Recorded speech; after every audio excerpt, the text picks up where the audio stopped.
ஈமான் பலகீனமாக இருக்குன்னு வச்சுக்கிங்க, எல்லா வேலையும் செய்வான், எல்லா பாவத்தையும் செய்வான், எல்லா குற்றத்தையும் செய்வான், சேட்டிங் பண்ணுவான், விபச்சாரம் பண்ணுவான், தவறுகளை இறங்கி பண்ணுவான். அனுபவிச்சுக்கலாம்ப்பா. ஈமான் பலகீனமாக இருந்தால் இப்படி நினைக்கிறான். ஆனால் பலமான ஈமான் உள்ளவர்கள், அவர்களுக்கு ஆசை கிடையாதா?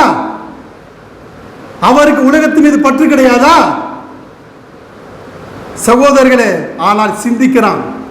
இந்த அற்ப விஷயத்திற்காக, இந்த அற்ப சந்தோஷத்திற்காக என்னுடைய மறுமை வாழ்க்கையை நான் வீணாக்க விரும்பவில்லை என்று தன்னை தானே கட்டுப்படுத்திக் கொள்கிறான். இது யார் செய்ய முடியும் தெரியுமா? யாருடைய ஈமான் பலமாக இருக்கிறதோ, யாருடைய ஈமான் உறுதியாக இருக்கிறதோ அவர்கள் தான் இதை செய்ய முடியும். பலகீனமாக ஈமான் இருந்தால் எல்லா விஷயத்தையும் செய்வான், எல்லா விஷயத்தையும் செய்வான். இந்த உலகம் தான் சொர்க்கமாக நினைப்பான்.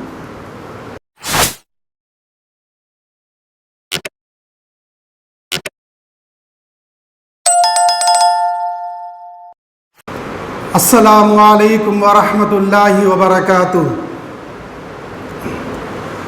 நஹ்மதுஹு வ நுஸல்லி அலா ரசூலில் கரீம். அம்மா பாத்.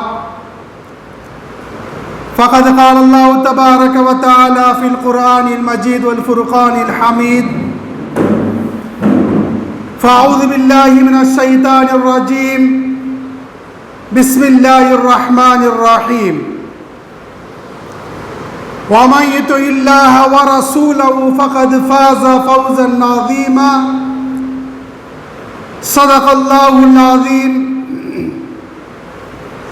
قال رسول الله صلى الله عليه وسلم: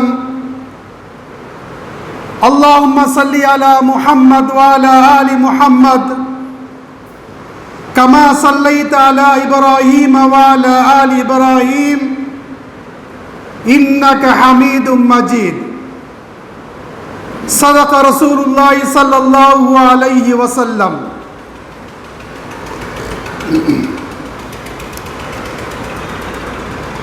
அளவற்ற அருளானும் நிகரற்ற அன்புடையவனுமாகிய எல்லாம் வல்ல அல்லாஹ்வுக்கே அனைத்து புகழும். சலாத்தும் சலாமும் எம்பெருமானார் ஸல்லல்லாஹு அலைஹி வஸல்லம் அவர்கள் மீதும், அவர்களின் குடும்பத்தார், சத்திய சஹாபாக்கள், தாபீன்கள், தபா தாபீன்கள், அனைத்து முஸ்லிம்களின் மீதும், குறிப்பாக நம் அனைவரின் மீது உண்டாகட்டுமாக. கண்ணியமிக்க அல்லாஹ்வின் நல்லடியார்களே, அல்லாஹ் சுப்ஹானஹு வ தஆலா திருமறை குர்ஆனிலே அஹ்ஸாப் என்று சொல்லக்கூடிய அத்தியாயத்திலே وَمَن يُطِعِ اللَّهَ وَرَسُولَهُ فَقَدْ فَازَ فَوْزًا عَظِيمًا. யார் அல்லாஹ்வுக்கும் அல்லாஹ்வுடைய ரசூலுக்கும் இத்தாஅத் செய்வாரோ அவர்தான் மகத்தான வெற்றி அடைந்து விட்டார் என்று அல்லாஹ் சுப்ஹானஹு வ தஆலா திருமறை குர்ஆனிலே அழகாக தெளிவாக நமக்கு எடுத்து காட்டுகிறார். அன்பானவர்களே, அல்லாஹ்வுடைய இத்தாஅத், அல்லாஹ்வுடைய கட்டளை, நபி ஸல்லல்லாஹு அலைஹி வஸல்லம் அவருடைய இத்தாஅத் யார் முழுமையாக பரிபூர்ணமாக செய்வார்களோ அவர்கள் தான் இந்த உலகத்திலும் மறுமையிலும் மகத்தான வெற்றி அடைந்தவர்கள் என்று அல்லாஹ் சுப்ஹானஹு வ தஆலா நமக்கு தெளிவுபடுத்துகிறார். அன்பானவர்களே, இது போன்ற ஒவ்வொரு விஷயத்திலும் நாம் கடைபிடிக்க வேண்டும். எந்த ஒரு சட்டத்திட்டங்கள் எடுத்தாலும், எந்த ஒரு மசாயில் எடுத்தாலும் அல்லாஹ் சொல்லி இருக்கின்றானா, அல்லாஹ்வுடைய தூதர் சொல்லி இருக்கிறார்களா என்பதை பார்த்து நாம் அமல் செய்தால் இன்ஷா அல்லாஹ் நம்முடைய இம்மை வாழ்க்கையை, மறுமை வாழ்க்கை வெற்றி அடைந்ததாக இருக்கும். உதாரணமாக எடுத்து பாருங்க அன்பானவர்களே. இந்த சிலை வணக்கத்தை முஸ்லிம்கள் வெறுப்பார்கள். சிலை வணக்கத்தை முஸ்லிம்கள் வெறுப்பார்கள். ஏன் தெரியுமா? உதாரணமாக ஒரு நபருடைய பெயர் அப்துல்லா, அப்துல் ரஹ்மான் என்று வைத்துக் கொள்ளுங்கள். அவனுக்கு முன்னால் அப்துல் ரஹ்மானையும் அப்துல்லா வைத்துக் கொண்டு ஒரு சித்திரத்தை வரைந்து ஒரு கல்லை செதுக்கி அப்துல் ரஹ்மானை பார்த்து சொல்கிறோம், நீ தான் அவன் என்று. அவர் எவ்வளவு கோபப்படுவார், எவ்வளவு சங்கடப்படுவார். என்னுடைய உருவத்தை நீ வரைய நீ யார் என்று கேட்பார் இல்லையா? அதே போன்று தான் சகோதரர்களே, அல்லாஹ் சுப்ஹானஹு வ தஆலா அண்ட சராசரத்தை படைத்திருக்கிறான். நம்மை படைத்து போஷித்து பரிபாலித்திருக்கிறான். அந்த கடவுளை, அந்த இறைவனை ஒரு ரூபமாக வரைந்து ஒரு கல்லை செதுக்கி இவன் தான் இறைவன், இதுதான் கடவுள் என்று சொன்னால் அல்லாஹ் சுப்ஹானஹு வ தஆலா எவ்வளவு கோபப்படுவான் என்பதை நாம் சற்று சிந்தித்து பார்க்க வேண்டும். இதற்காகத்தான் ஒவ்வொரு முஸ்லிம்களும் சிலை வணக்கத்தையும் வெறுத்துக் கொண்டிருக்கிறார்கள். இந்த விஷயத்தில் நாம் கவனம் செலுத்த வேண்டும் அன்பானவர்களே. அதே போன்று தான் எந்த அளவுக்கு என்று சொன்னால் அன்பானவர்களே, பாருங்க, நாம் செய்யக்கூடிய அமல், நாம் செய்யக்கூடிய நன்மைகள், நாம் செய்யக்கூடிய அமலையும் நாம் செய்யக்கூடிய நன்மைகளை நாம் நன்மை செய்வது பெரிய விஷயம் அல்ல, அதை பாதுகாப்பது தான் பெரிய விஷயம். எவ்வளவு தான் நன்மைகளை செய்து கொண்டு ஒரு ஓட்டப்பையில அடைத்தால் அது நிலைக்குமா, அது நிற்குமா என்பதை நாம் சிந்தித்து பார்க்க வேண்டும் சகோதரர்களே. உதாரணமாக பாருங்க, ஒரு மனிதர், ஒரு முஸ்லிம் ஒரு பக்கம் இபாதத் வணக்க வழிபாடுகளில் ஈடுபடுகிறார், மற்றொரு பக்கம் மக்களை துன்புறுத்துகிறார்.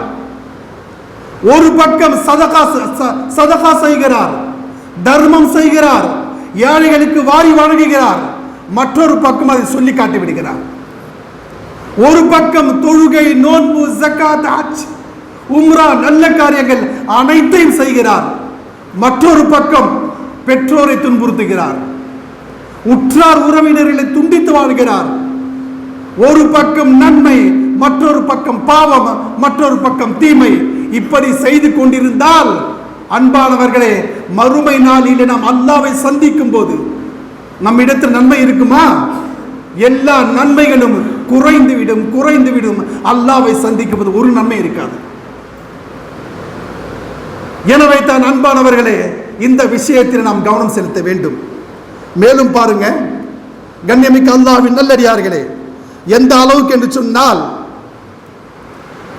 இந்த உலகத்திலே உண்மையான ஏழை யார் தெரியுமா? உண்மையான வறியவர் யார் தெரியுமா?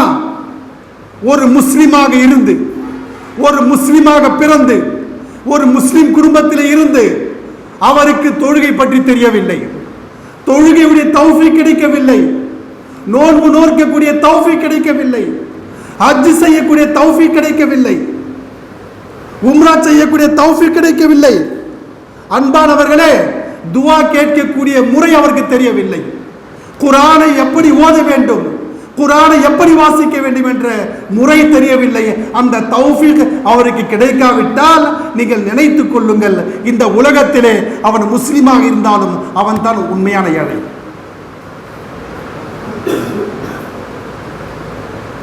ஒரு முஸ்லிமாக இருந்து தொழு தெரியவில்லை, நோன்பு நோக்க தெரியவில்லை, ஹஜ் செய்ய தெரியவில்லை, குர்ஆன் ஓத தெரியவில்லை, துஆ செய்ய தெரியவில்லை, அல்லாஹ்வுடைய ரஸா, அல்லாஹ்வுடைய பொருத்தம் எப்படி பெறுவது என்று தெரியவில்லை என்று சொன்னால் இவரை விட ஒரு ஏழை, ஒரு வறியவர் உலகத்தில் யாராக இருக்க முடியுமா? எனவே அன்பானவர்களை சிந்தித்து பாருங்கள். மேலும் பாருங்கள் அன்பானவர்கள், எந்த அளவுக்கு என்று சொன்னால்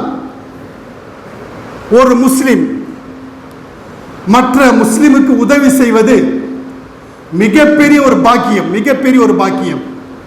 எந்த அளவுக்கு பாக்கியம் என்றால் அல்லாஹ்வுடைய தூதர் முஹம்மது ஸல்லல்லாஹு அலைஹி வஸல்லம் சொல்றாங்க, யார் ஒரு முஸ்லிம் மற்றொரு முஸ்லிம் உதவி செய்வாரோ, யார் ஒரு நபர் மற்ற நபருக்கு உதவி செய்வாரோ, அவருடைய உண்மையான தேவைகளை பூர்த்தி செய்வாரோ, அல்லாஹ்வின் தூதர் சொல்றாங்க, என்னுடைய மஸ்ஜித் நபவியிலே ஒரு மாத காலம் ஏத்திகாஃபில் இருப்பதை விட சிறந்தது, ஒரு மாத காலம் ஏத்திகாஃபில் இருப்பதை விட சிறந்தது என்று சொன்னார்கள்.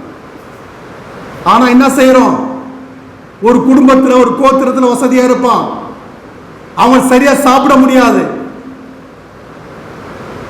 அவனுக்கு சரியான ஆடைகள் இருக்காது, இருக்கிறது சரியான வசிப்பிடம் இருக்காது, மிகவும் கஷ்டத்திலே துன்பத்திலே வேதனையில் இருப்பார்கள். ஆனால் அந்த குடும்பத்தில் ஒரே ஒருத்தன் தான் பணக்காரனா இருப்பான், வசதி உள்ளவனாக இருப்பான். ஆனால் வருடம் ஹஜ் செய்வான். ஃபர்லான ஹஜ் இல்ல, நஃபிலான ஹஜ்.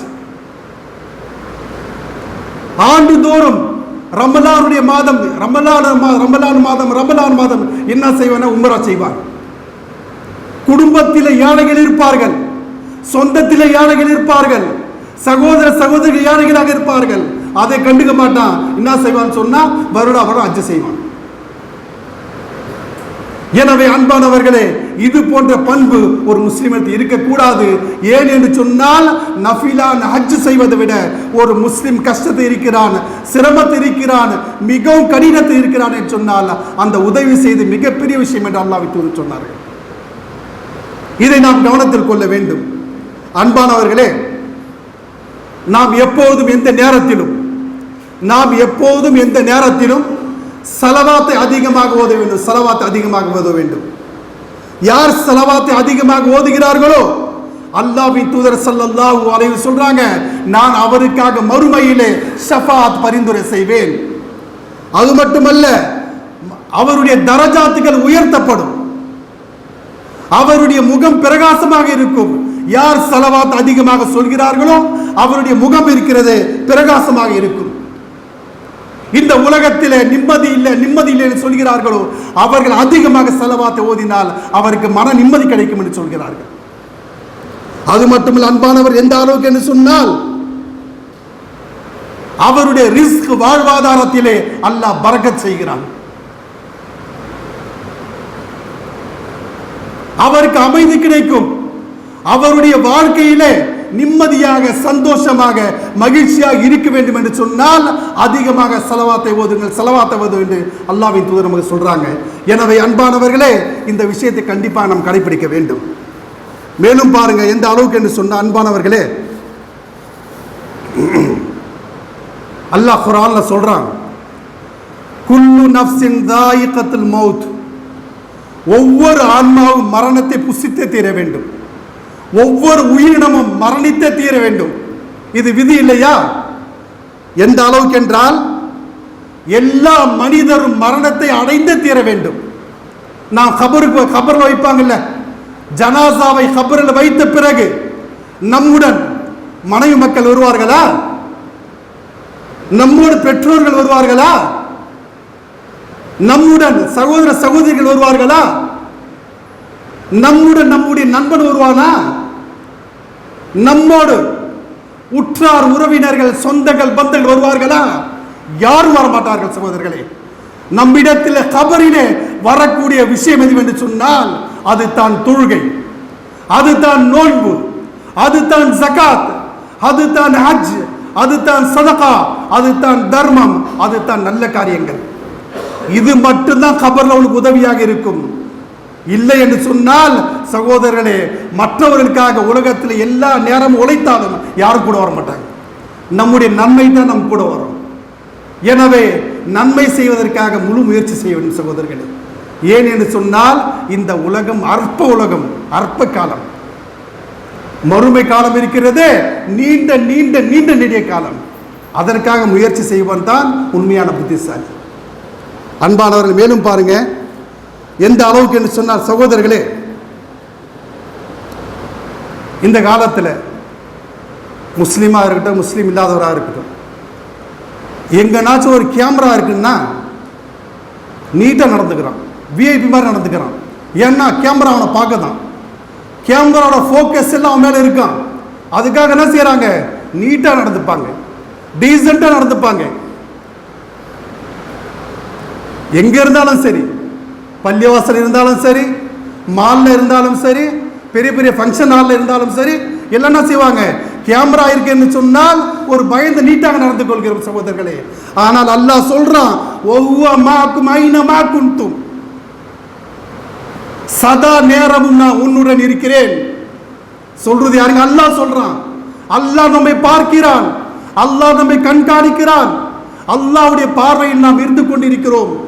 ஆனால் நாம் தவறு செய்யாமல் இருக்கிறோமா? பாவம் செய்யாமல் இருக்கிறோமா? சகோதரர்கள், சிந்தித்து பாருங்கள். கேமராவுக்கு பயப்படுற அளவு கூட நாம் அல்லாஹ்வுக்கு பயந்தால், அல்லாஹ்வுக்கு பயந்து நடந்தால் எப்பேற்பட்ட நம் இறைநேசராக இருப்பது சிந்தித்து பாருங்கள். எனவே அன்பானவர்களே, இந்த விஷயத்தை நாம் கவனத்தை செலுத்த வேண்டும். மேலும் பாருங்க அன்பானவர்களே, எந்த அளவுக்கு என்று சொன்னால், ஈமான் பலகீனமாக இருக்குன்னு வச்சுக்கிங்க, எல்லா வேலையும் செய்வான், எல்லா பாவத்தையும் செய்வான், எல்லா குற்றத்தையும் செய்வான், சேட்டிங் பண்ணுவான், விபச்சாரம் பண்ணுவான், தவறுகளை இறங்கி பண்ணுவான். அனுபவிச்சுக்கலாம்ப்பா. ஈமான் பலகீனமாக இருந்தால் இப்படி நினைக்கிறான். ஆனால் பலமான ஈமான் உள்ளவர்கள், அவர்களுக்கு ஆசை கிடையாதா? அவருக்கு உலகத்தின் மீது பற்று கிடையாதா? சகோதரர்களே, ஆனால் சிந்திக்கிறான். இந்த அற்ப விஷயத்திற்காக, இந்த அற்ப சந்தோஷத்திற்காக என்னுடைய மறுமை வாழ்க்கையை நான் வீணாக்க விரும்பவில்லை என்று தன்னை தானே கட்டுப்படுத்திக் கொள்கிறான். இது யார் செய்ய முடியும் தெரியுமா? யாருடைய ஈமான் பலமாக இருக்கிறதோ, யாருடைய ஈமான் உறுதியாக இருக்கிறதோ அவர்கள் தான் இதை செய்ய முடியும். பலகீனமாக ஈமான் இருந்தால் எல்லா விஷயத்தையும் செய்வான், எல்லா விஷயத்தையும் செய்வான். இந்த உலகம் தான் சொர்க்கமாக நினைப்பான். எனவே அன்பானவர்களே, நாம் சரியாக முறையாக வாழ வேண்டும் என்று சொன்னால் அல்லாஹ் சுப்ஹானஹு வ தஆலா திருமறை குர்ஆனிலே கூறுகிறான், வமன் யுத்திஇல்லாஹ வ ரசூலா ஃபகத் ஃபாஸ ஃபௌஸன் அஸீமா. யார் அல்லாஹ்வுக்கும் அல்லாஹ்வுடைய ரசூலுக்கும் இத்தாஅத் செய்கிறார்களோ, யார் அல்லாஹ்வுக்கும் அல்லாஹ்வுடைய ரசூலுக்கும் கட்டுப்பட்டு நடப்பார்களோ அவர்கள் தான் ஃபகத் ஃபாஸ ஃபௌஸன் அஸீமா, அவர்கள் தான் மகத்தான வெற்றி பெற்றவர்கள். மகத்தான வெற்றின்னா இந்த உலகத்தில் வெற்றி பெற்றவர்கள், மறுமையில் வெற்றி பெற்றவர்கள். எனவே அன்பானவர்களே, இப்படிப்பட்ட பாக்கியத்தை அல்லாஹ் சுப்ஹானஹு வ தஆலா உமக்கும் எனக்கும் அனைத்து முஸ்லிம்களுக்கும் தௌஃபீக் தந்தல்வானாக வேண்டி என் உரையை நிறைவு செய்கிறேன். வாஹிரு தஅவானா அல்ஹம்துலில்லாஹி ரப்பில் ஆலமீன். சுன்னத்துடன்